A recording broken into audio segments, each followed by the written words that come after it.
Welcome to Dark Trail ID. Pulau Sentinel, destinasi terlarang di dunia. Pulau yang tak bisa dijamah. Di tengah samudra yang luas dan berkembangnya globalisasi, hampir tidak ada lagi tempat di dunia yang benar-benar terputus dari peradaban modern.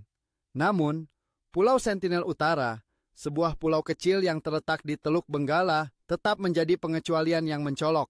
Pulau ini bukan hanya sulit diakses, tetapi juga secara aktif ditolak oleh penghuninya yang misterius dan terkenal akan kekerasan terhadap orang luar.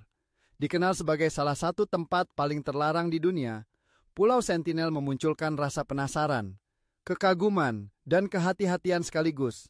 Masyarakat Sentinel yang diperkirakan telah menghuni pulau itu selama ribuan tahun, menolak semua bentuk kontak dengan dunia luar.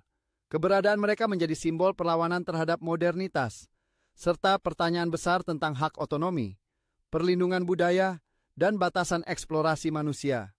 Dalam narasi ini, kita akan menyelami sejarah, misteri, tragedi, serta etika di balik Pulau Sentinel, tempat yang bahkan pemerintah India pun melarang siapapun untuk memasukinya. Letak dan kondisi geografis Pulau Sentinel Utara.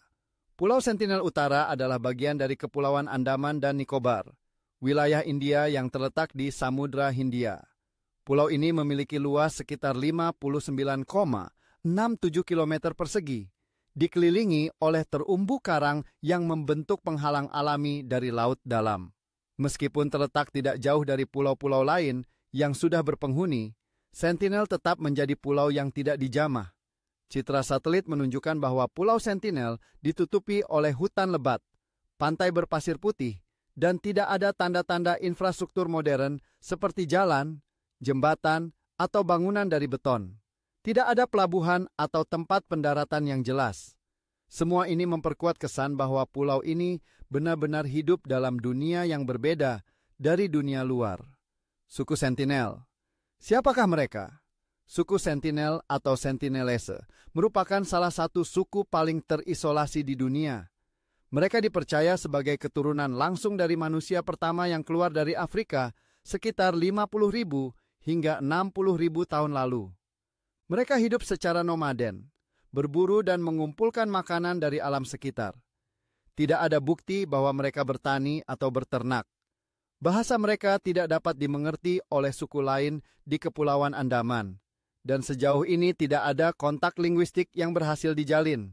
Mereka membangun tempat tinggal sederhana dari daun dan kayu, menggunakan tombak, panah, dan alat-alat tradisional untuk berburu.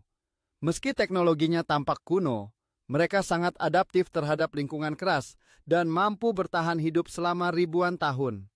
Upaya kontak yang gagal dan berujung tragedi.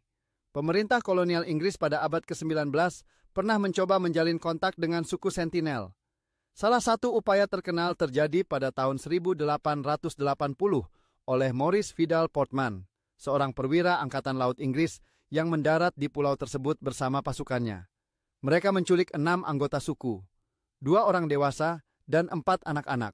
Namun, kedua orang dewasa meninggal dunia karena penyakit tak dikenal, sementara anak-anak dikembalikan.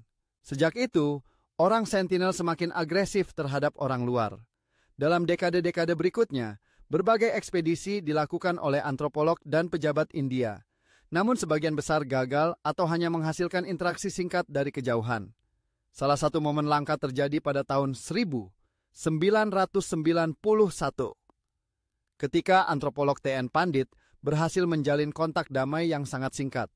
Namun kemudian interaksi itu dihentikan karena kekhawatiran akan penularan penyakit dari dunia luar ke masyarakat yang belum memiliki imunitas modern. Kematian John Allen Chow, kontroversi misi dan batas etika. Pada bulan November tahun 2018, dunia dikejutkan oleh berita kematian John Allen Chow, seorang misionaris asal Amerika Serikat yang secara ilegal mencoba masuk ke Pulau Sentinel untuk menyebarkan ajaran agama Kristen. Ia menyewa nelayan lokal untuk mengantarnya diam-diam ke dekat pulau dan kemudian mencoba masuk dengan perahu kecil.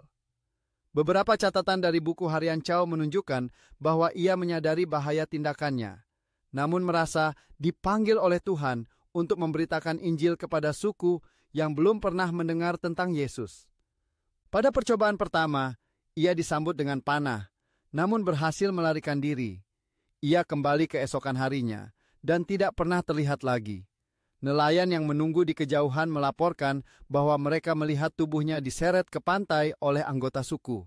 Pemerintah India menyatakan tidak akan mencoba mengambil jasad Chow karena akan membahayakan nyawa suku Sentinel dan petugas yang terlibat. Insiden ini menimbulkan perdebatan luas tentang batas etika misi keagamaan, hak suku terisolasi atas kedaulatan budaya, dan tanggung jawab pemerintah dalam melindungi komunitas tersebut. Hukum perlindungan dan status terlarang pulau. Pulau Sentinel Utara secara resmi berada di bawah yurisdiksi India. Namun, pemerintah India menerapkan kebijakan non-intervensi ketat sejak tahun 1990-an. Undang-Undang Perlindungan Suku Andaman dan Nicobar secara eksplisit melarang orang luar mendekati hingga dalam radius 5 km dari pulau tersebut. Hukuman berupa denda dan penjara berlaku bagi siapapun yang mencoba melanggar. Tujuan dari larangan ini adalah melindungi suku Sentinel dari ancaman eksternal, seperti penyakit yang bisa menghancurkan populasi mereka, dan menjaga hak mereka untuk hidup tanpa gangguan. Dengan demikian, Pulau Sentinel menjadi satu-satunya tempat di dunia di mana modernitas secara hukum dicegah menyentuh sebuah komunitas manusia. Pertanyaan etika dan hak asasi manusia. Fenomena Pulau Sentinel menimbulkan dilema etika yang kompleks. Di satu sisi, ada dorongan dari sebagian kalangan untuk menjalin kontak dan membantu suku tersebut berkembang. Namun di sisi lain, ada prinsip non-intervensi yang menekankan bahwa mereka berhak untuk hidup sesuai cara hidup mereka tanpa pengaruh dari luar. Apakah melindungi mereka berarti membiarkan mereka dalam keterisolasian tanpa akses ke pendidikan, teknologi, atau pengobatan modern? Ataukah justru intervensi itu merupakan bentuk kolonialisme budaya yang baru, memaksa nilai-nilai luar kepada mereka yang tidak menginginkannya? Organisasi seperti Survival International berpendapat bahwa membiarkan mereka hidup sebagaimana adanya adalah bentuk tertinggi penghormatan terhadap hak asasi manusia. Menurut mereka, sentuhan luar bukanlah penyelamatan, tetapi kehancuran bagi komunitas yang telah terbukti mampu bertahan sendiri selama ribuan tahun. Misteri dan spekulasi publik. Karena sulitnya mendapatkan data langsung dari Pulau Sentinel, muncul banyak mitos dan spekulasi tentang kehidupan masyarakat di sana. Beberapa media dan warganet menggambarkan mereka seolah-olah sebagai manusia purba atau bahkan makhluk setengah legenda. Hal ini diperparah oleh minimnya dokumentasi visual dan tidak adanya komunikasi. Namun para ahli antropologi menekankan bahwa meskipun teknologi mereka sederhana, itu tidak berarti mereka terbelakang.